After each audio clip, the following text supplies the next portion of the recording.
Hello and welcome back. Sean here, Mountains Garage, on a snowy Tuesday afternoon.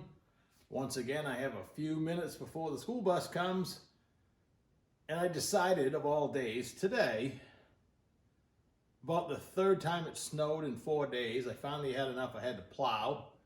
It's probably 6 or 7 inches total accumulation. That's the day I decide to go traipsing around with my tape measure and take a few measurements to see how the cab, maybe what the rear bed's going to look like, whether I can use the front fenders or not, etc.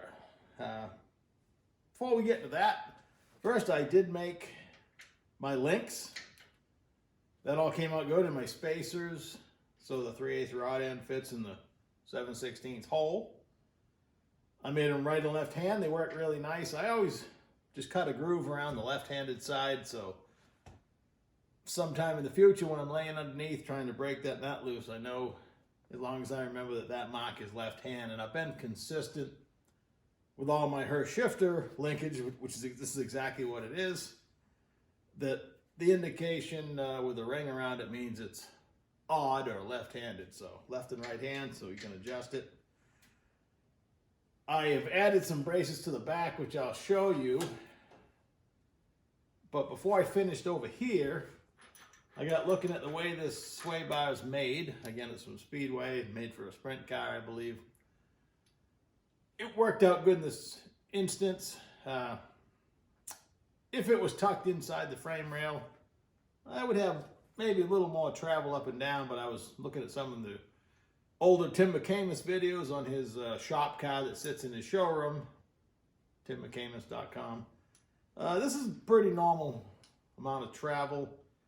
I can always make a shorter link to a point. I don't want to go over center, but anyway, it's a beautiful spline sway bar in bronze bushings, but the only thing that holds the arm on is this 1/2 inch bolt, this 5/16 bolt, 1/2 inch heads, just clamps it. The bolt itself doesn't run through a groove in the spline, which would be a better design.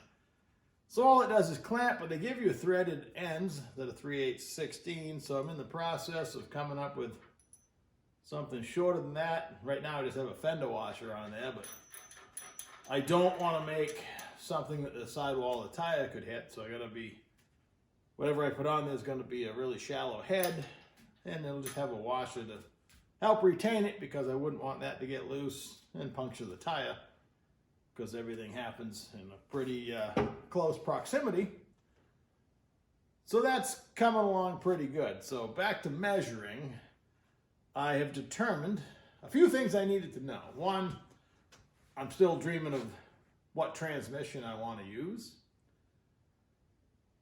It all had to start with the dimension of the cab. The cab's going to go, the sheet metal connection in the back of the cab and the front of the bed. If you can see me, I'll move you around and show you. Let me do that. The back of the cab and the front of the bed, they're both going to land down in here. These extensions, which, again, I didn't build any of this.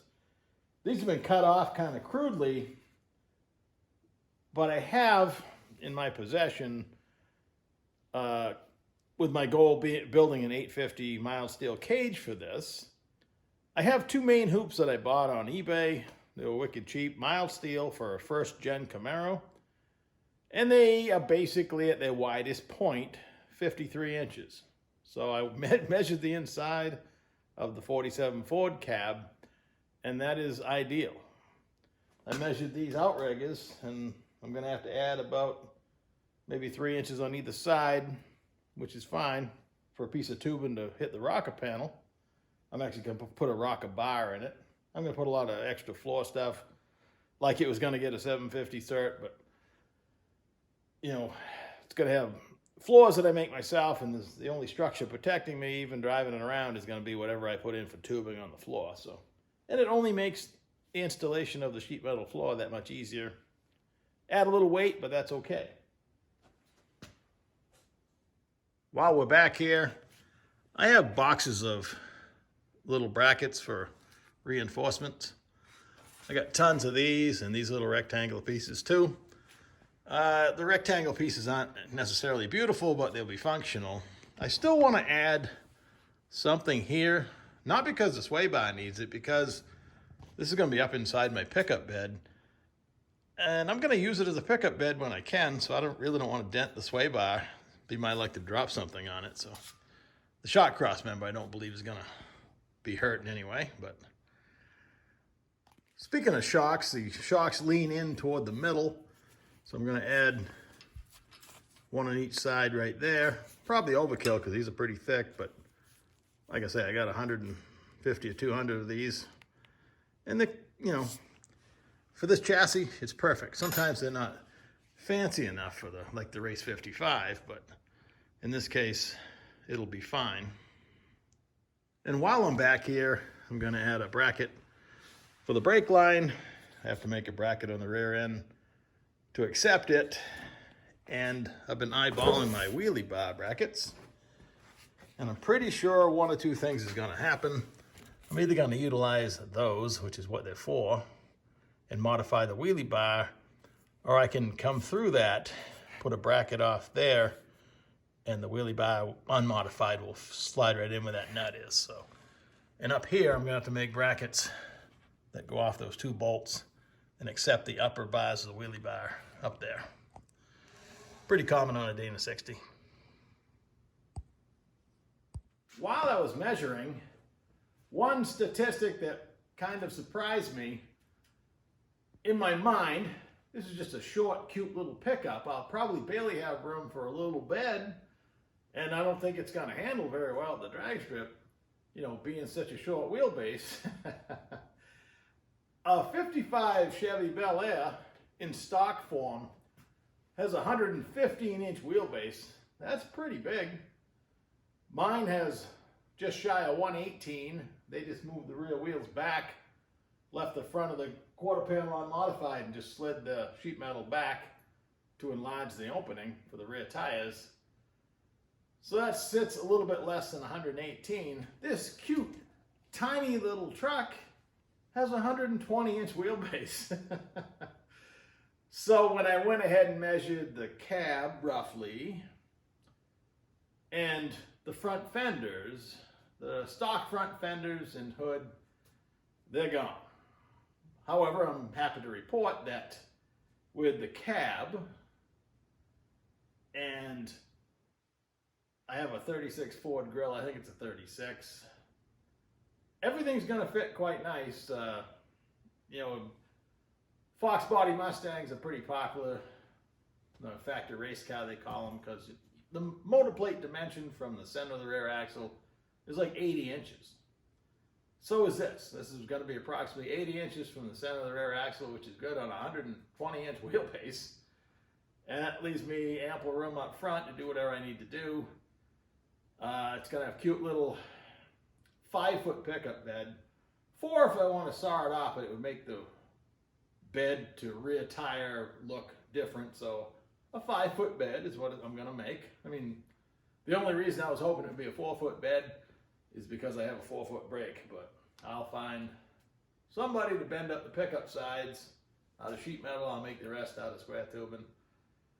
And I think I have a headboard I can use. And, whatever. It's somewhat ornamental, but I want to make it so it actually works. Again, I spoke of cartoon dimensions. We'll see how that works out. I don't want to be squished inside the thing by lowering the cab down too low, but it would be cool if the bed was up, the cab was down, etc. So we'll see how that works out. Parts keep rolling in for the 496. This is a tunnel ram that was on it. It's only a couple years old. I've just been shining it back up. It had a pipe nipple in it that I had a little trouble getting out. It highlighted the fact I needed some more tools. So I bought an extractor set after I stood there with a jigsaw blade and a pair of vice grips and sawed the thing out. Actually, here it is right here. Carefully sawed down through the brass without hurting the pipe threads. I don't know why there was a close nipple stuck on the front of the intake, but there was, and I got it out. So head gasket's another story. It's a Felpro. It's actually a marine gasket. 17048. I eventually found, I'd ordered them through Jegs and they were drop shipped or going to be drop shipped. A few weeks went by. I'm like, well, I was on Rock Auto, found a deal a lot cheaper. I went ahead and ordered the pair on Rock Auto, called Jegs to cancel the order. I said, well, they're out for delivery, so hey, got a spare set of head gaskets. That's why I have so many spare parts, I guess.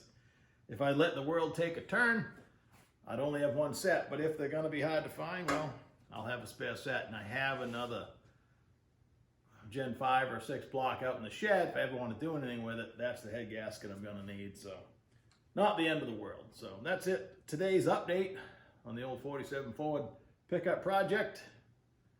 Every day I dig for more parts and order some more too when I can't find them. So take it easy. Talk to you soon.